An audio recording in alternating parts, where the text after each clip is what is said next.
Alright, first and foremost, do me a favor and ignore how ugly my bookshelf right there is. I have not yet gotten around to organizing any of my bookshelves, but hopefully I will soon.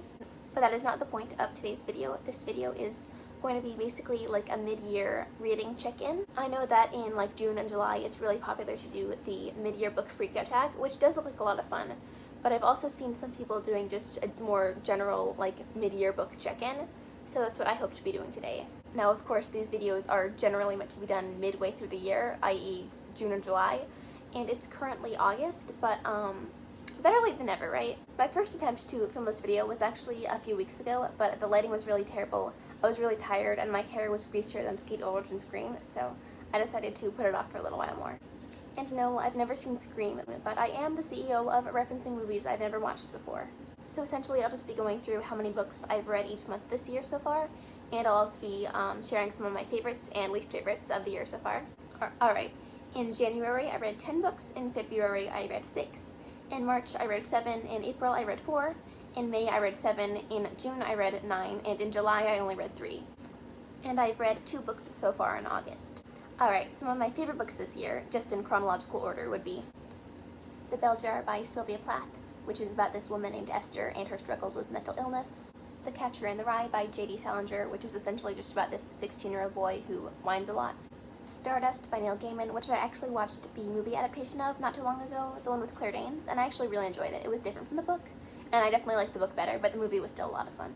Six of Crows by Leigh Bardugo. I know a lot of people liked the sequel, Crooked Kingdom, which is somewhere back there, better than the first one, but I actually enjoyed this one a lot more. I was actually fully expecting to sob like a baby reading Crooked Kingdom, because I know everybody says that that book is such a tearjerker, and I'm a pretty emotional person, but I actually didn't cry at all, because here's the thing, right? I'm gonna major spoilers for Crooked Kingdom real quick. Like, skip ahead if you've not read the book and you do not want to be spoiled. But like, basically essentially the plot point that seems to make everybody just bawl is that the character Matthias dies, and he was my least favorite character of the 6, so I didn't really care that much. I'm so sorry if you're like a big fan of his, but like, if they killed off anyone else, like, I probably would have cried. But like, he was my least favorite character to begin with, so I wasn't that sad when he died. Like, I didn't really care about him when he was alive that much, so I'm sorry. I feel so bad. It was still a good book. It was, and he did grow on me throughout the series, but I just didn't like him that much. I'm sorry, and I was not sad when he died. I'm sorry. Although I did think it was really clever how they like did a callback to when he was first introduced. Like, they used like the same sentence or something. I don't remember, but yeah, I did not cry during Crooked Kingdom, but I still liked it. I did like it. Sorry for talking so quickly, by the way. It's a really bad habit, and I need to learn to slow down. Cat's Cradle by Kurt Vonnegut. I love this book. It's a sort of science fiction comedy. My favorite quote has got to be, "Of all the words of mice and men, the saddest are, it might have been." Next is Rosemary's Baby by Ira Levin. I loved that book when I read it. And his other novel, The Stepford Wives, which I read earlier this year, has actually grown on me a lot as well. I watched the movie for it too, and it's a really good book. I don't think I appreciated it enough when I first read it. I definitely appreciated Rosemary's Baby though. Howl's Moving Castle by Diana Wynne Jones, which I still need to read the sequels for. I remember when I was feeling like I just wasn't really enjoying anything I had been reading, I picked up the graphic novel Hooky. And while it's probably not the greatest thing ever written, it was super fun escapism. I love the art style too. And I hope to buy the third one when it comes out later this year. Brown Girl Dreaming. I don't read a ton of memoirs. I honestly mostly just read fiction, but this one was so good. The Perks of Being a Wallflower by Stephen Chbosky. I know a lot of people say that that book is a little cheesy, and you know, it probably is, but I still really enjoyed it. Flowers for Algernon by Danielle Keyes. Funnily enough, I read 2 books with a main character named Charlie back to back. And I adored this book so much when I read it that I actually read the original short story as well, and then I watched the movie, not the Matthew Modine one, but the old one, although I don't think I ever finished it, so oops. And I did like the short story, but the novel was just so much better. It fleshed everything out so much more. And last but not least, the best book I read in July was Franny and Zooey by J.D. Salinger. I don't really think this is technically a novel. I think it's just like 2 short stories combined, although one of them it's pretty much the length of a novella. Like, I would not call that short story length, but that's just me.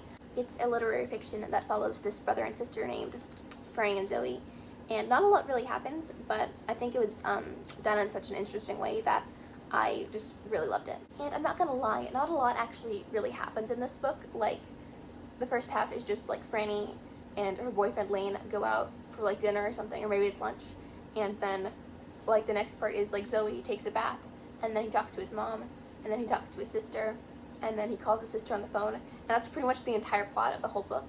But I still adored it, so it was executed really well. And I believe J.D. Salinger wrote a lot of other short stories surrounding this family that's in the book, the Glass family, and I'm pretty sure some of them are in the Bind Up 9 stories, which I own, so I'll definitely look forward to reading more about the Glasses in the near future. See, here it is. I wonder why all those books are like, have the same cover on the front and back. I don't know. But anyway, that concludes my favorite books of 2023 so far. I want to say that's my top 15. I think I listed 15. I'll have to recount. Yeah, 15.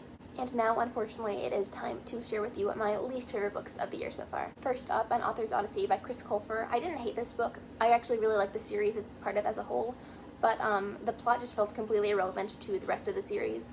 And also, I just didn't really care for any of the characters introduced in here, so... One of Us is Next by Karen M. McManus. Again, I didn't hate it, I just didn't really care for it. I like the first one a lot more. We Are the Ants by Sean David Hutcherson, I think. I actually disliked that book so much I got rid of it, so... Please don't hate me, I know so many people love this book, but Keeper of the Lost City is by Shannon Messenger. I don't remember a lot of this book, but I actually do remember enjoying it. However, I will still put it on my least favorite reads of the year so far list, because it just felt very lackluster to me, and I just feel like there's so much more middle grade fantasy out there that's like so much better than this, so I don't think I'll be continuing on with the series, but you know, it was a fun read, and it's also so much fun to hold. I love floppy paperbacks like this. And last but not least is Blackout by a bunch of different authors. It was 100% my fault that I didn't like this book, because I did not know going into it that it was a romance, and I don't like romance books, so that's why it's here. It's not the book's fault, it's me.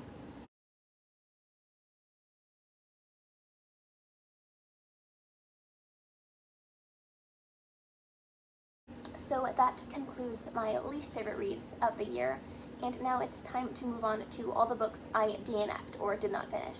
I DNF'd so many books in 2022 that I made it like a sort of resolution for myself to finish every single book I started in 2023. However, I did break that resolution a couple different times, just because I don't really want to spend hours and hours and hours of my life like reading a book that I'm not going to enjoy. So here are some of the books that I did not finish this year. And these aren't in order or anything. I'm not sure if I actually remembered every single one because I didn't keep a list like I did for all the others, so I very well may have missed a couple. So first up is Girl in Pieces by Kathleen Glasgow. I know that's a very popular book, but I just wasn't really interested, so I stopped a couple chapters in. I don't really remember why, but I do remember I wrote like this like obscenely long like essay in my notes app about why it's like a terrible book, which like I was very dramatic. It was very late at night. Well, it was not late at night, but I am dramatic, so. I remember just not really liking the writing and feeling like it was just a worse version of Girl Interrupted. But I know loads of people love that book, so good for them. I'm not the type of person to bash someone for liking a book that I personally didn't enjoy. The next book I DNF'd, and this was not on my own free will. It was a very tragic incident. My bookmark fell out, and it had been so many months or weeks maybe, since I'd picked up this book last that I had no clue where my spot was. So I lost my place, and I don't know if I'm ever going to be able to find it again, and I don't know if I'm ever going to be able to finish this book. But that was The Electric Kool-Aid Acid Test by Tom Wolfe. I was really enjoying this book, but my bookmark fell out and I couldn't find my place, so now I either have to just give up completely, or just try my best to find my place, or just restart the book. So very tragic, as I'm sure anyone who has been through a similar experience can understand. And then the most recent book I did not finish was The Raven Boys by Maggie Stiefvater. I got like 9 chapters in and I just wasn't really feeling it, so I didn't want to finish it.